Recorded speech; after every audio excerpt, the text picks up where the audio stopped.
Hi, everyone. My name is Raymond Arturo Perez, and today is the third and final chat of our three-part film chat web series with Tú Cuentas. Today, I'm excited to have Santiago Salviche and Fanny Grande. We're going to be discussing unlocking the silver screen, innovative financing strategies for independent Latino film. If, for whatever reason, this is your first time joining us, remember that you can always go to cineyouthfest.org and check out all of our awesome content that we've had come through over the past few days. And if you did watch everything, but you just want to review some stuff and maybe take some notes, you can still go on there. Make sure you spread the word and tell other fellow filmmakers. Before we continue, let's go ahead and review a little bit about me.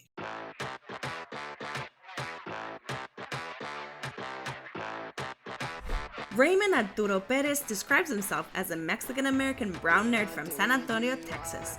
His friends and family can attest to these facts. He earned his nerdom 7 years in band as an alto saxophonist and 2 years as a drum major. He considers himself a late 90s, early 2000s gay Latino Drew Barrymore, in that his characters often think they have to be like the cool kids, only to discover that their power is in being their authentic nerdy selves. Raymond received a BS in radio, television, film, and BBA in marketing from UT Austin in 2014, and received a Master of Fine Arts in screenwriting from the American Film Institute in 2019. As a queer Latina writer, Raymond aims to further drive representation in film and television by telling stories of Latinx, queer people, and other underrepresented and historically marginalized communities.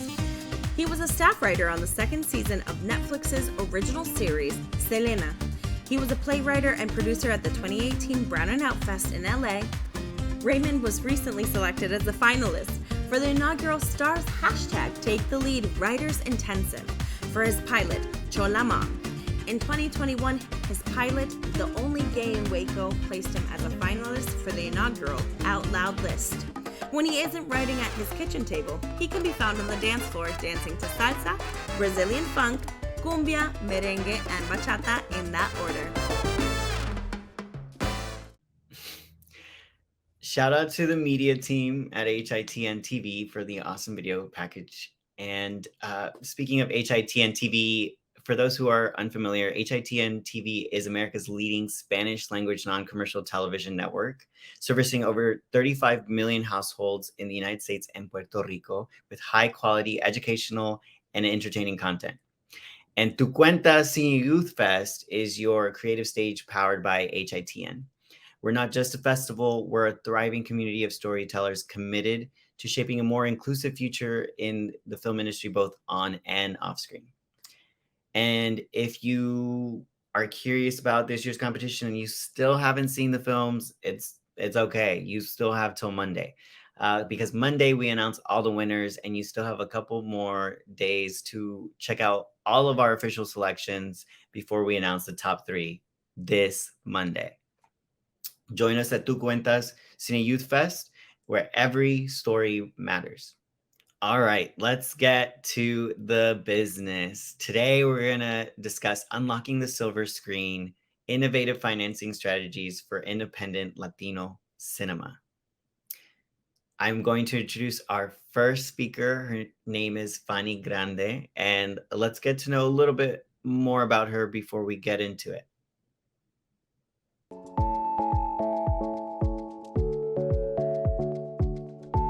Fanny Grande is a Venezuelan-American award-winning filmmaker, actor, and director with more than 20 years of experience in the entertainment business. Grande, who was born in the U.S., grew up in Venezuela, performing from a very young age. A 3-time Imagen Award nominee, she has received several recognitions for her work both in front and behind the camera. She was one of 8 fellows selected by Gina Davis for the See It, Be It Fellowship.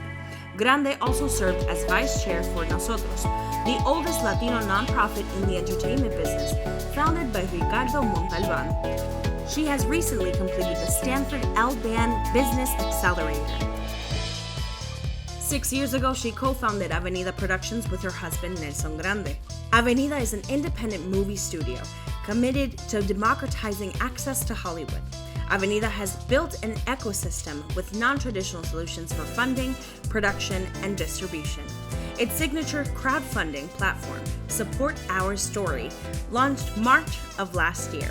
They also opened a production facility in the heart of Los Angeles. In 2023, they are launching A+, a streaming platform in English for US Latinos. We love this quote from Fanny. You have everything you need to create your own way in Hollywood. Instead of waiting for the Hollywood system to embrace you, give yourself the green light. Fanny, That was awesome. Thank you for that. and those who don't know Fanny, like I've been following you on social media for years and seeing Oh, thank you. your growth as an artist and as a CEO has been incredible. I'm really, really excited to get into our conversation. I know you've been talking a lot about the financing that you guys are doing. Can you tell us a little bit about that before we dive in?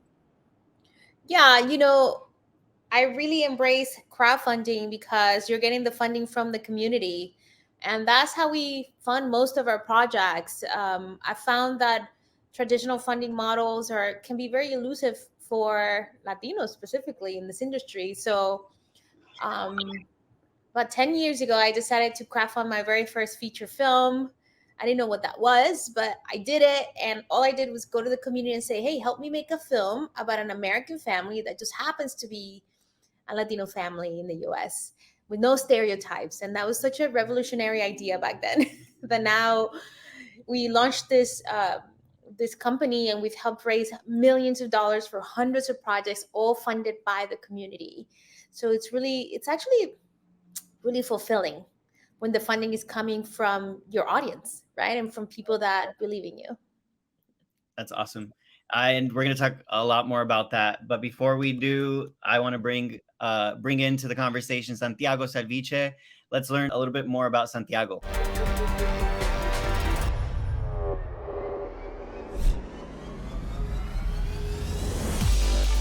Born in Venezuela and raised in Malaga, Spain, Santiago Salviche is a Meisner-trained actor, screenwriter, and award-winning director. Extremely passionate and driven by organic stories, he has worked in commercial, music, and narrative for the last 10 years, always pushing the boundaries of technology and organic narrative. Spending a decade in the commercial and music environment, he developed a keen eye for beauty, purpose, and emotion, as well as having worked with world-renowned artists like Jennifer Lopez, among others, creating a style that is unique, commercial, and personal.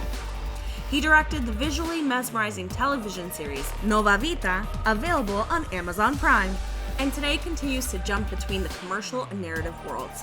There will be much more to be seen from this powerhouse of a creator. Hello, everyone. Howdy, welcome. Hello. How you doing? I'm doing well. How are you? Good. Glad to be here. It's a pleasure. Before we jump into the conversation, you've been an actor, a writer, a director, constantly evolving, working in music. How do you feel like all of these different hats has informed your work as you continue to evolve as an artist? I think right now I've landed or I settled in the director EP side of things. Directing is probably the thing I love the most. So after learning, or acting for a while, writing for a while, you kind of realize what are your best trades and what are you good at. And I think settling into directing and EPing is probably the best too for me. Yeah. And everything is a progression. You start writing, then acting, then producing by force. Because you have to do it or nobody else will do it for you. And then, you eventually evolve into the best two, best three, whatever. For me, at least it was the best two. Yeah. I think that necessity of having to be the writer of your work is interesting. It's probably something that we're going to talk about today a lot. Let's go ahead and bring Fanny back into the conversation.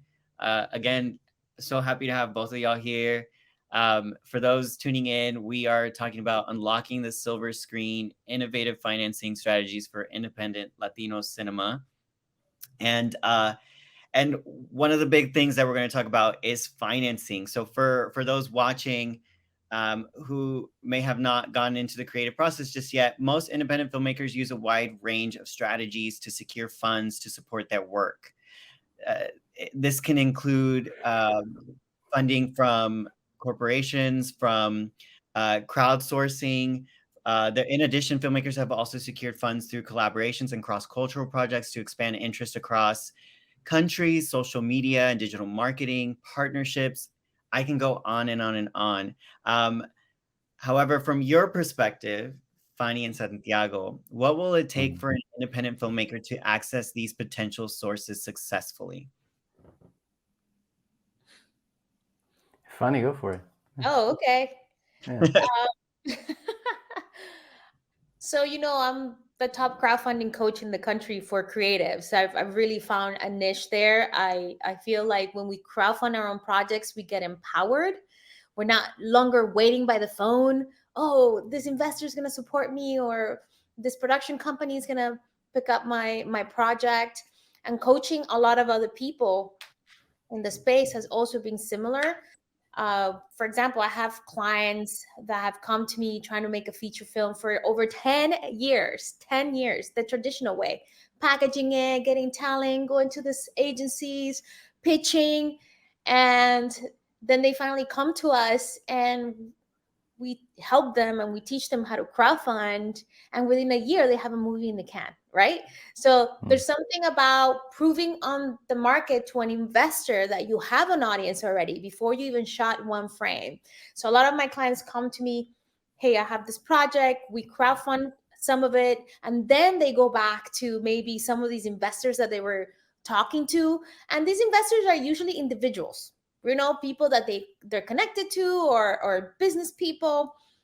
So if you're able to prove to them that your project has legs before you even shot one frame, your IP has that much more value. You have a lot more power, and for an investor, it's less of a risk. So that's just my philosophy behind it. We do some traditional packaging, etc., or sometimes we get funding for our projects because the project already comes with funding. But for the most part, we really, really focus on crowdfunding. And just in case for anyone who's watching and maybe is completely unfamiliar with the word crowdfunding, can you just give us a quick definition of what that is versus maybe the traditional route? Yeah, so crowdfunding is when the community funds your project. So it's called the crowd. Everybody gives you a little bit of money or maybe a lot, and you're able to get your project funded.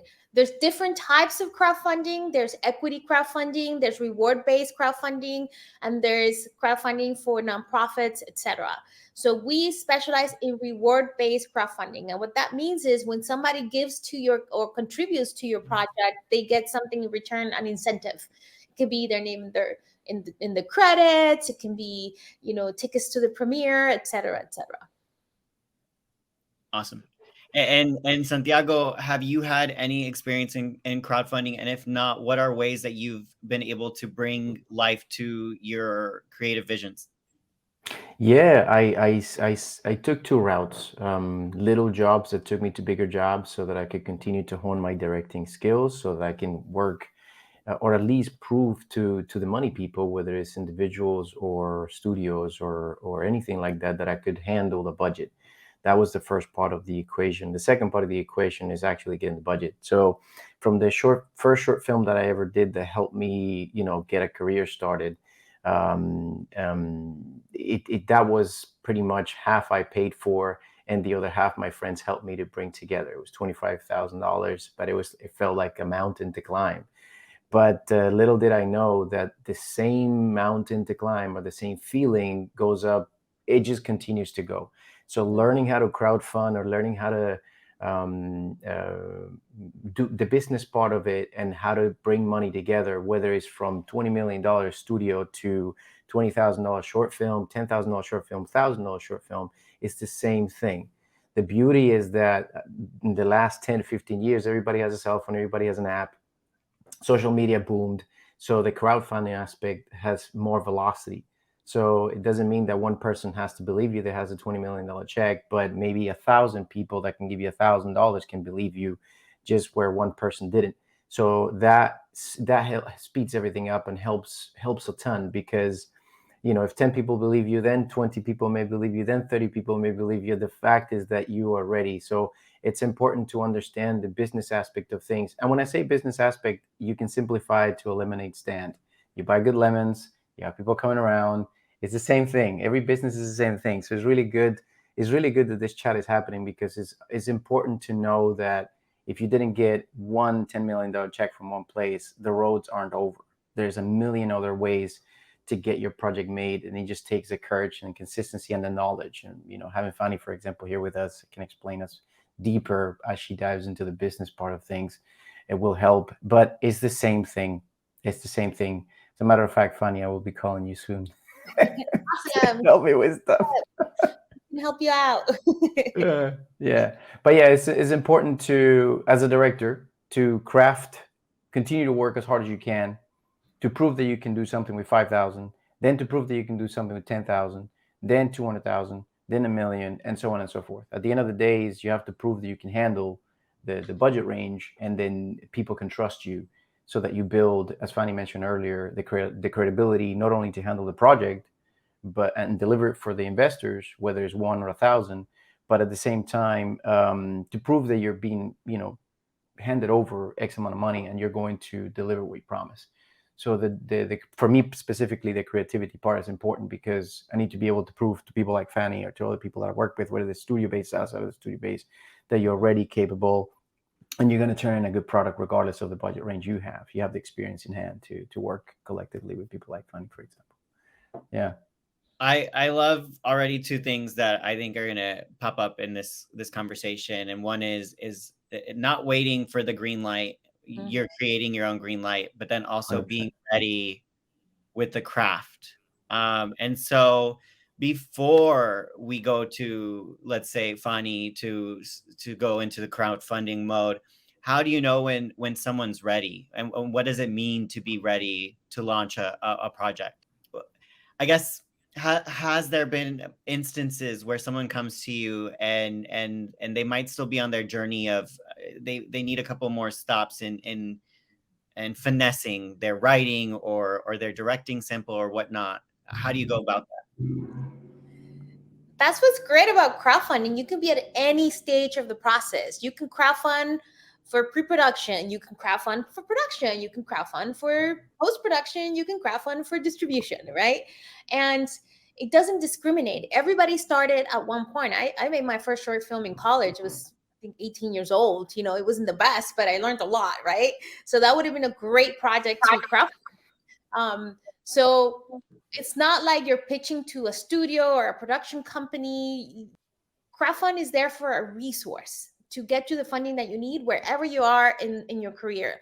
A lot of times clients will ask me like, oh, do I have to have my cast and my crew attached, but I don't have the funds yet, so how do I do that? No, that's how you launch your campaign, and you let people know, no, this campaign is to be able to hire the people, and I'm committed to hiring talented people that are going to help me bring this project to life, right? So that's what's beautiful about this process, especially for underrepresented communities. It's a lot harder for us to get into film school, to get the training that we need to make the connection. So this is a way to really take matters into your own hands and move forward with your career. And to me, every project is a stepping stone, because you're going to learn who you are as a filmmaker, as an artist, and your next project is going to be better, and so on and so on. Actually, to second on what's being talked about right now, I think is really important to understand at which stage you are in your process. As Fanny broke it down into the beginning, the middle, of the end of crowdfunding, and how money can appear anywhere. Reverse engineer where you are. Reverse engineer where you are in the sense of understand what you need for the moment and understand what's going to be your selling point. Sometimes you may have no experience, but you may have written the original Harry Potter. You just the concept and the idea in itself, that doesn't require you to be a filmmaker, but you could be an excellent writer, can attract all the money in the world to attract the best directors and to attract the best actors into the pot. So sometimes the idea, which is fundamental to this, could matter. If I'm gonna tell the story of how chocolate was invented, it might spark a conversation about things that, you know, that a movie that's never tackled that. And also the writing style, you know, all of the concept is quite important. But then at the same time, you can have a friend who's a great actor, who has a great idea, and you're a great director or producer, and you team up, and now the actor is the selling point.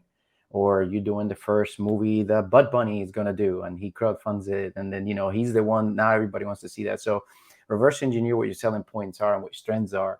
And it's not limiting to experience. Fortunately, filmmaking, you pick up a camera, you start filming, you're already a filmmaker. Now, there are some tons of boundaries in terms of things that you have to learn to be able to deliver a product consistently. But the crowdfunding part doesn't have to start because you have so many years of experience with this and that. You collect that along the way, but you can start from zero. An idea would be enough. A friend who's an actor, who's great working, could be enough. Perhaps you have a lot of footage that you've collected over the years of something quite interesting, like whatever category would be, and then all of a sudden you have yourself a documentary in your hands. You know, it could be a documentary to save cancer. So now all you need is just the post-production aspect to bring the project home, but you documented something over the years that was amazing just with your phone or with whatever you documented over time. So you know, it's exactly what Fanny said. It's just reverse engineer what are your current selling points. Because some areas will be strong, some areas will be weak, and grab onto the strong parts so that the crowdfunding team can help you grab, or Fanny would actually explain to you what are the strengths and weaknesses you may have in your project and what's the strongest parts to latch on to be able to bring the money. If somebody found 40 hours of footage of Selena, the photo that you have in your background, that was never seen and never untouched, you get yourself an editing job, you get yourself a really good post-production job, and that's the tail end of it all. You can start with at any point. Right. Fanny, can you add to that about highlighting the strengths of a project or an artist that you're working with? Yeah. Oh, sorry. Go ahead. So for me, the way that we crowdfund is by having a very strong mission statement. Why should your project exist in the world? Like, for example, when I did my first feature film, I went to the community and I said, help me transform the image of Latinos in the media. That was my mission statement. But we've had projects like right now, we have a project on the platform that it's about bringing awareness to burn pits and how they affect veterans. And John Stewart's part of it. You know, he's in the film and he's crowdfunding with us. So, but when you see like, wow, this is a film that's going to bring awareness to our veterans and how they're suffering after they served us.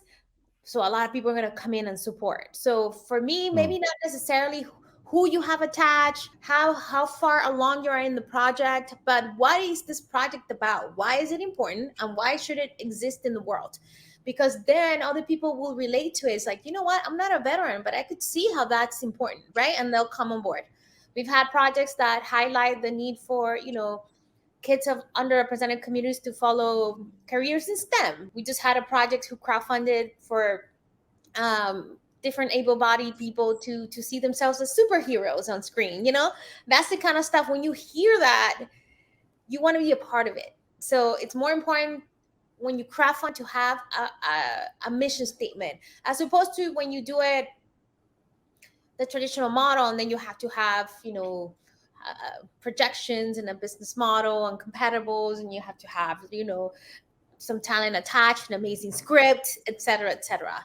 But for this, when you're crowdfunding, when you're going to the community or maybe angel investors to come, the most important thing is that you know and you understand why you're making your project, why you're giving a year or 2 years of your life to this creative venture, right? And how are other people going to think of this project as something they can latch onto as well? Because if it's all about you, oh, I just want to make a movie because I want to be an actress one day, like who cares? I mean, you care. Your mom cares, right? But if it's something that's bigger than you, that's going to have an impact. Not only does it invite others to join you, but at the end of the day, if you get tired, if things get tough, you can really look at, okay, this is bigger than me, right? This is about really making a positive impact in the world and building a legacy. Absolutely. Yesterday, we were having a conversation that hit on kind of the same thing, which is, you know, something might inspire you, but it's the thing that stays with you. Why? Why is it making you angry, making you curious, making you sad. It's moving you, and now your job is to move others, because it goes beyond you, just yourself. And so on continuing on past the creative side and financing, what do you think are the reasons why the stories you guys have backed connects with audience? What is it about those stories? Because you're talking about, superheroes, you're talking about documentary, you're talking about fiction, you're going all these different, some very niche areas. What is it about the storytelling that you think connects to audiences?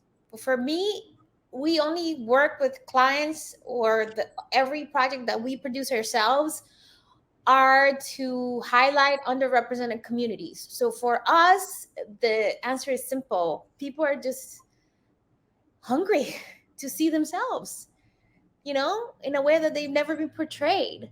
So when we're filling this gap in the market, or audiences they just want to see themselves as something else beyond the stereotypes. So that is our fuel. And I hope that one day my services aren't needed. That is the norm, to have people that look like us on the screen. Yeah. So, but right now, it's probably going to take a long time, but because that is our mission and what we're committed to, there's always a need. Santiago, is there anything you want to add? Or Yeah, I think business is business at the end of the day. And we are in a large country. Obviously, there are pods that work together, whether it's ethnically or race or whatever. For many years, the Jewish community was incredibly successful at entrepreneurship in the entertainment side of things. And it's fantastic and it's beautiful. They paved the way. But it's okay for other cultures to embrace themselves, help each other, assist each other, and continue to push each other forward and finance each other and reap the profits of the investments. And I think I wish everybody could help everybody, but it's such a large country, for example, that folks on the east will do their thing, folks on the west will do their thing. But the beauty of crowdfunding is that it cross-pollinates from every corner of the earth.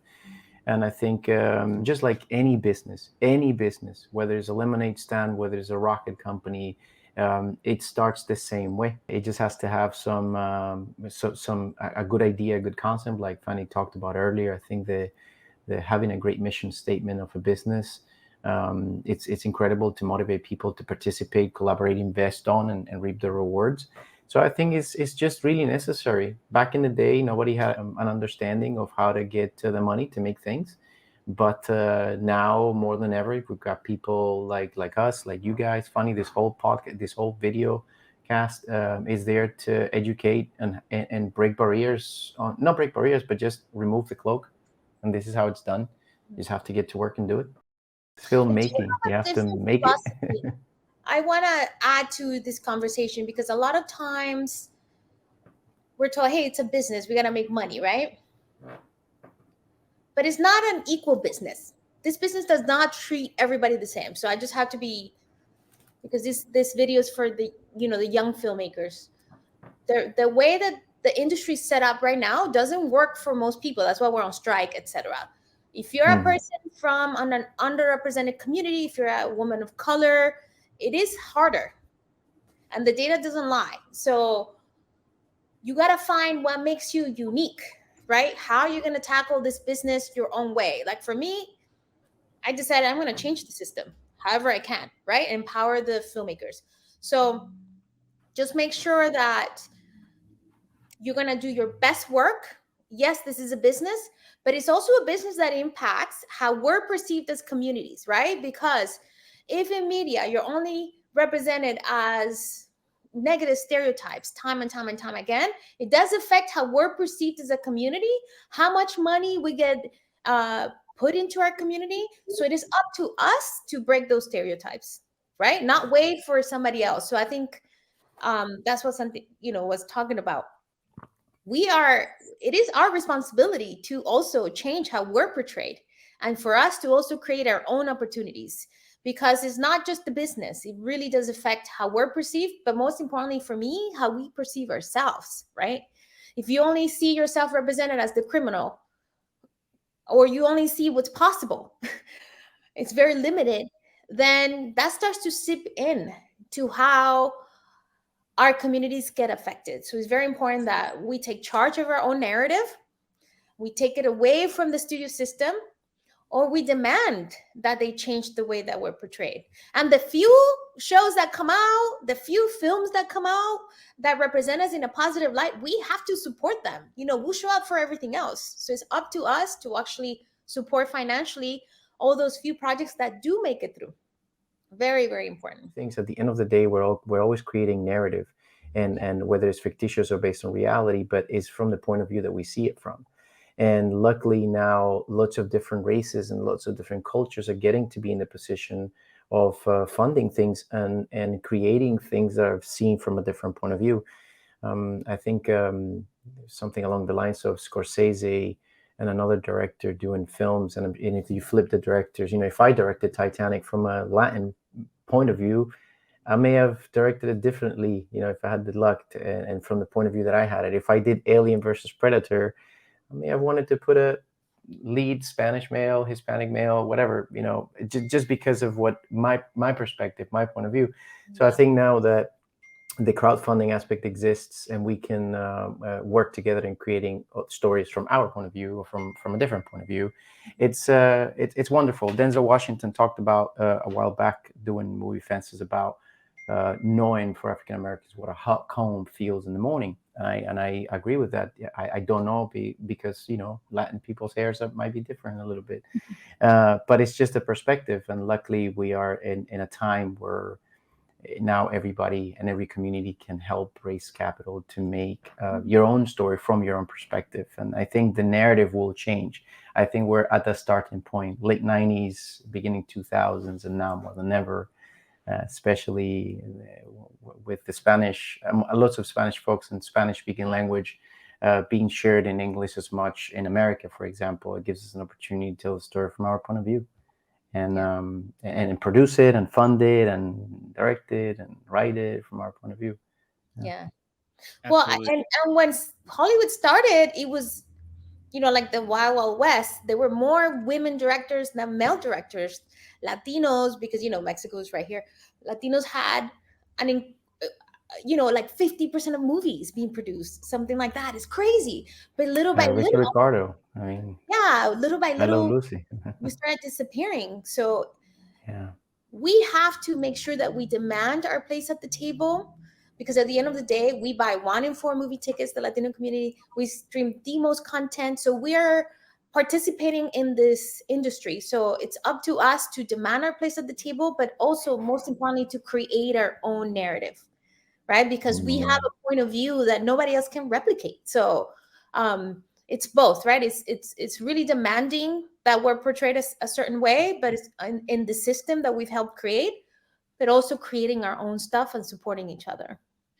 Yes, and to kind of top off what we're discussing, especially as it comes to the studio system, as a writer, especially starting out, no one's going, hey, what story do you have to tell? You have to write for others and the stories that get greenlit by the system. And so what are those stories that get often greenlit?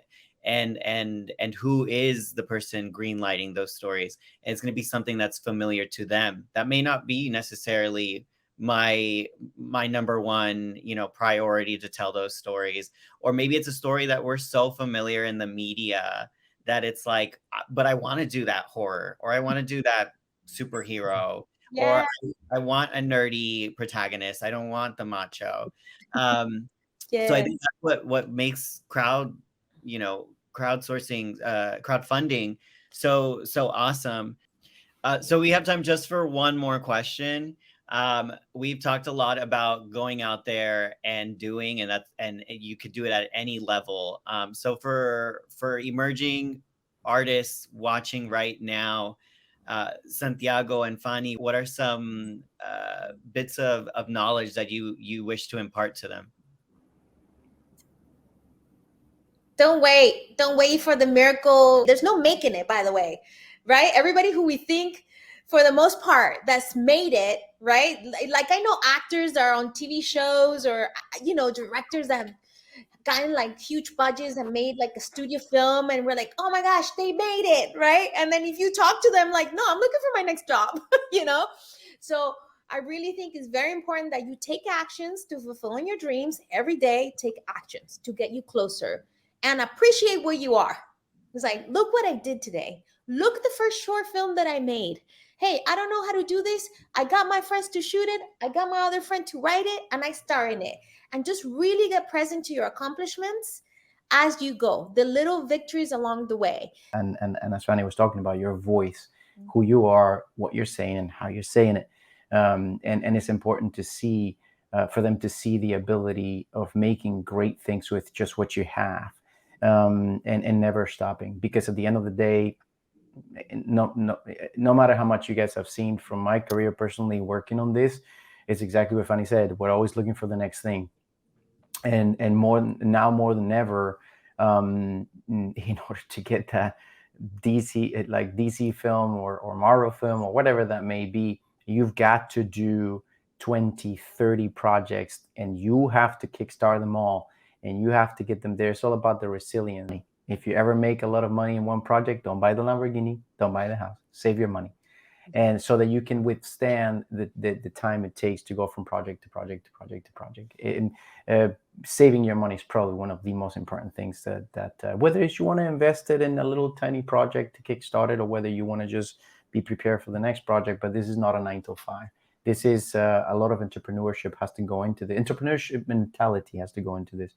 And even if I got friends that did a $20 million film, directed a couple of Game of Thrones episodes, and obviously they're on to the next job, but again, they're waiting for the next job. So, and it's quite important to have a plan, stick to it. And when I say have a plan, is write a short film, produce it, try to put it through the festival market, and understand how that works. Do it again and do it better, and try to, through your contacts and through your talent, attach a great actor to it. Do it again. And then keep doing it and doing it and doing it, because that's your resume. Unfortunately, that's the only way to build your resume. And then there'll be a music video that you can get. And then there might be a commercial that you can book and they can give you some money and side hustle. You may direct music videos for a while and then go into commercials for a while. But to film make, it's the same thing. Okay, I did 3-4 commercials. I have some money, but it goes back to the same thing. I got a crowdfund. You may have a few more friends along the way, but it always goes back to crowdfunding, and it always goes back to tapping into your community to support you. And the community might be somebody who works at a studio. The community might be your neighbor. You never know, but it always reverts back to that. And commercials and music videos, by the way, are a great way to make some money, make some change, and to continue to hone your voice, your stories. That's what's helped me in my career. Music videos led me to commercials. Commercials led me to TV, and TV will lead me to film. That's I have a very, very, very, very clear. And Santiago, if there's a quote that you could leave to our future artists, to our emerging artists watching, is there something that you hold close to your creative spirit? Slowly is the best way up the mountain. Take your time. It's or another one is, this is a marathon, not a race. Don't run out of gas, and never lose your. In Spanish, people say ilusión. Never lose your. In English, it's like illusion. It doesn't fit. But never lose your hope. Never lose the dreaming, the happiness that got you into this industry and into the business for the first time. Never lose that side of joy, and no matter what happens, because when the joy goes out the window, you may want to quit. Because if you have joy and it's hot as nails, joy will get you through the day. And then you impart joy into others, and they continue to follow your leadership, and you help others to be leaders as well. But I just never lose joy. Never lose, no pierdas la ilusión. Nunca. No matter how old you are.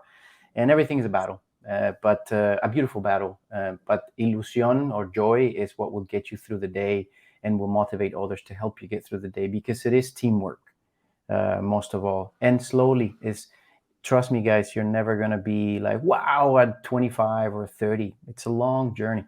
Yeah. I'm on my 40s right now, and I think I'm starting to be on my prime for where I am in my career. It took me 15 years to get here. I had another career before this that I quit, and I switched to get into filmmaking before I was an engineer, and I hated it. But joy kept me going, and persistence, consistency, just never giving up.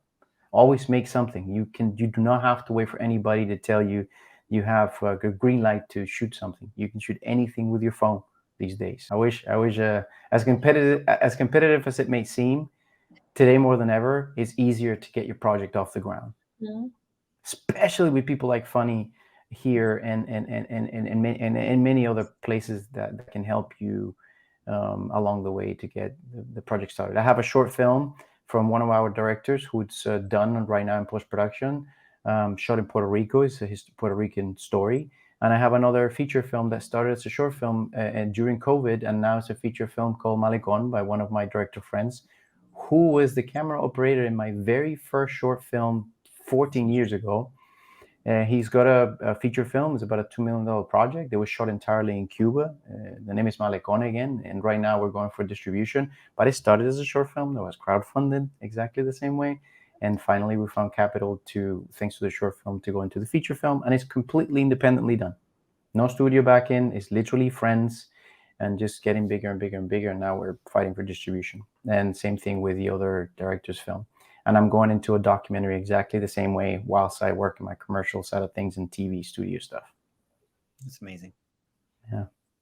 Fanny, if there's anything that you also kind of hold dear to your heart to keep going, what would be that quote or that idea for you?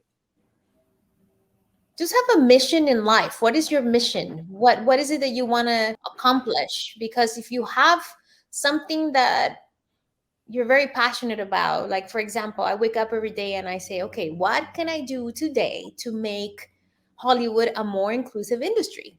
Doing this chat is part of it, because there you are, the future generation of filmmakers, and I really hope that you empower yourselves, you cast in a diverse way, both in front and behind the camera. And that is my passion, right? That is what I live for. I wake up every day. I want my children to turn on the TV or go to the movies and see themselves represented as the superhero, right? So just think about, what is it for you? What is that for you in your heart? And follow your heart. And also, network is extremely important. This is why it's important to keep making projects, because in every project you're going to meet somebody, okay, that maybe at that time you're just equals, but you never know. And be grace, have grace and have integrity. And most importantly, remember this: a project is not more important than people. This industry is very cutthroat, and people do some shady stuff because they think this project's gonna make them famous. And those are the exception. All right. So have integrity, be kind, be a good human being. So much so that people want to work with you again over and over and over and over and over, and they want to support you. So I have people who gave to my very first crowdfunding campaign, giving to the crowdfunding campaign that I'm running right now. I still crowdfund because of who I am as a person and what I stand for. So a project is never more important than a human being. So please keep that in mind and give yourself the green light. You have everything that you need to make a project. You can crowdfund, you can produce it yourself, you can self-distribute it. And now with social media, you can reach the world. So just have a voice, have integrity, and don't wait for anybody to tell you that your project is worth it, because you already know that. Ditto to everything that was just said. That was perfect. I think that's the best way to leave this conversation and end it on a really promising and very hopeful note. I want to thank both of y'all for being part of today's conversation. To everyone watching, thank you so much for tuning in. It's been a pleasure hosting this 3-part series.